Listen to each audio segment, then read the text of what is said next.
Olá meus amigos, sejam bem-vindos para mais um vídeo. Eu sou Eric Amarão e hoje é dia 6/8/2017 e desde já quero avisar a vocês que está autorizado a baixarem este vídeo em seus canais, compartilharem nas redes sociais. A premissa desse vídeo é o seguinte: olha, antes de começar um estudo do Antigo Testamento pela alta crítica, é nos apropriado confrontar com a questão básica: que tipo de livro é? Se é meramente um produto do gênero humano, como muitos outros documentos nos quais têm se fundamentado várias religiões, então os dados que apresenta precisam ser tratados de uma maneira específica, isto é, estas escritas sagradas precisam ser aquilatadas em termos puramente literários. Explicações naturalísticas precisam ser achadas para cada aspecto do que parece ser sobrenatural. Ou seja, a premissa da análise que eu faço de textos é essa daqui. Então, só para deixar bem claro, eu não trato com a questão fé por um motivo muito simples. Eu não sou pai de santo, eu não sou pastor, eu não sou rabino.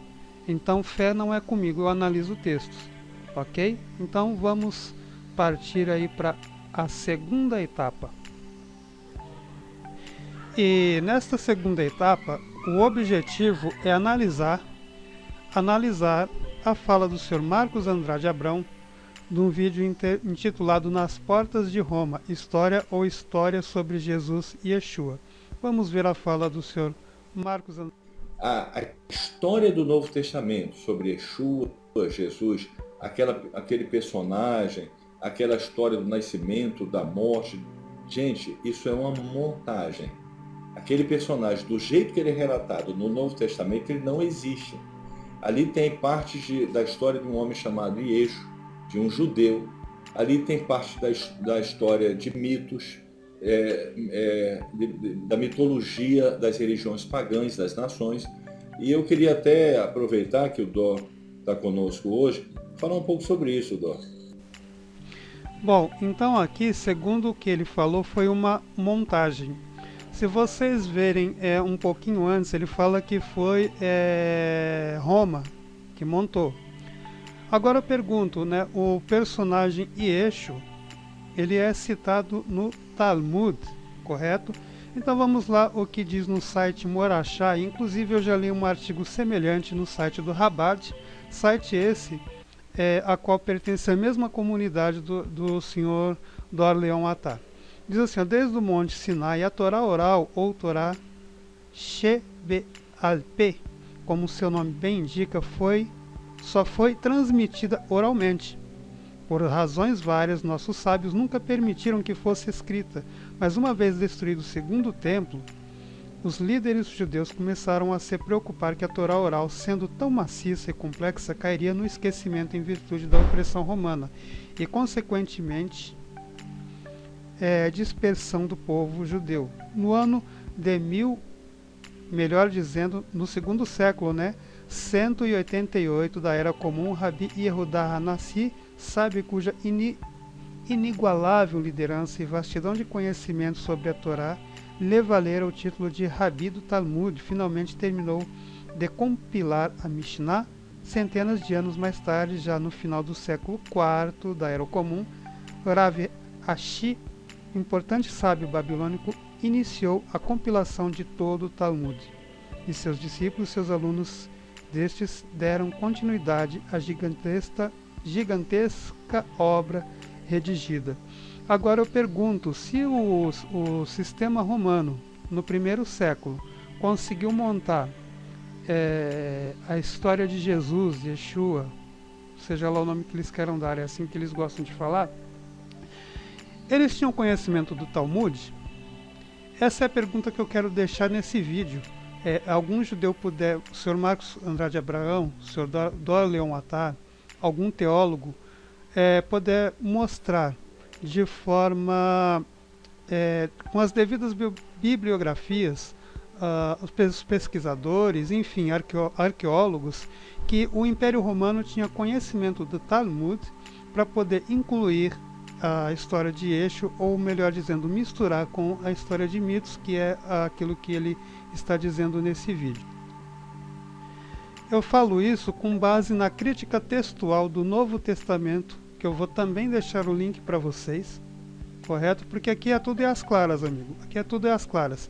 Se eu tiver errado, eu faço questão de fazer um vídeo e falar, olha gente, neste dado, ou neste vídeo, ou nesse determinado ponto, eu estou errado.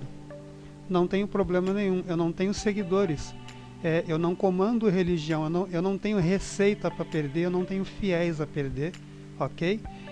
Eu sou apenas um estudioso independente, um pesquisador independente. Então, aquilo que eu vou falar agora tem com base neste livro aqui, conforme eu disse para vocês, na página 203 da crítica textual, diz assim: em meio a centenas de pergaminhos hebraicos e aramaicos descobertos a partir de 1947 nas cavernas de Qumran, encontraram-se 19 fragmentos de papiros gregos na caverna de número 7. 2 deles foram identificados. Fazem parte, respectivamente, do Veterotestamentário de Êxodo 18, 4, verso 7, e do Apócrifo de Baruch 6, 43 a 44. Em 71, o Callaghan, não sei se é essa a pronúncia, professor no Pontifício Instituto Bíblico de Roma, começou a trabalhar nos fragmentos não identificados, sobretudo no de número 5, em virtude de um catálogo dos manuscritos do Antigo Testamento que estava preparando. Vamos lá, mexer aqui devagarinho. O trabalho foi em vão. Nem a sequência de letras, ni, eta, sigma, na quarta linha, que parecia pertencer à palavra Egnesen, presentes nas genealogias bíblicas, ajudou, com Roberts, baseado em critérios paleográficos bastante confiáveis, houvesse datado o fragmento com cerca de 50 anos. O Callaghan excluía toda a possibilidade de tratar-se de um fragmento dos evangelhos sinóticos, tradicionalmente datado entre os anos 70 e 100, ou seja, o primeiro século. Agora eu pergunto para os senhores que assistem esse vídeo. Lembrando que aqui já são cópias, ou seja, então o pressuposto é de que os originais antecedem a esse ano aqui do primeiro século, correto? Então, se o Talmud ele começou a ser escrito, ele foi escrito em 188, olha só, em virtude da opressão romana e a consequente dispersão do povo judeu, no ano de 188 da Era Comum, Rabi Yehudá Hanassi, sábio cuja inigualável liderança e vastidão de conhecimento sobre a Torá lhe valera o título de Rabi do Talmud, finalmente terminou de compilar a Mishnah.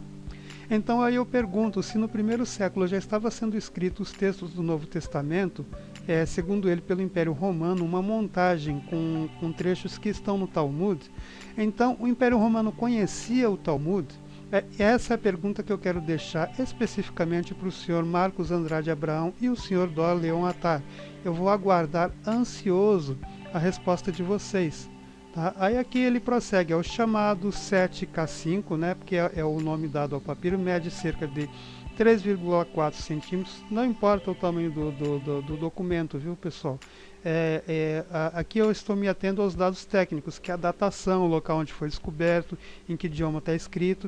Ó, em 1972, fez uma pesquisa no NT e só a título de curiosidade foi grande sua surpresa quando descobriu um trecho do Evangelho de Marcos 6, 52 a 53, que correspondia perfeitamente ao manuscrito. Continha ainda outras coincidências, como o espaço em branco entre as duas letras quando havia interrupção nos discursos de Cai inicial típico de Marcos. Então, ou seja, o fragmento do manuscrito era já do Evangelho, ou seja, escrito no primeiro século e que já era cópia. Coincidentemente, então, o Império Romano, eu fiquei muito curioso com isso, gente, o Império Romano já conhecia o Talmud antes dele ser escrito. Então, vou ficando por aqui. Eu espero que alguém me desvenda esse mistério, tá? E aí eu quero fazer um vídeo especial. Falar, olha, o senhor Marcos Andrade Abraão me mandou aqui os dados e eu estou contente, eu estou satisfeito. E é assim, assim, assim, o imperador tal, o bispo da região tal, segundo o pesquisador tal, documentou esse fato que foi uma encomenda de tal para tal.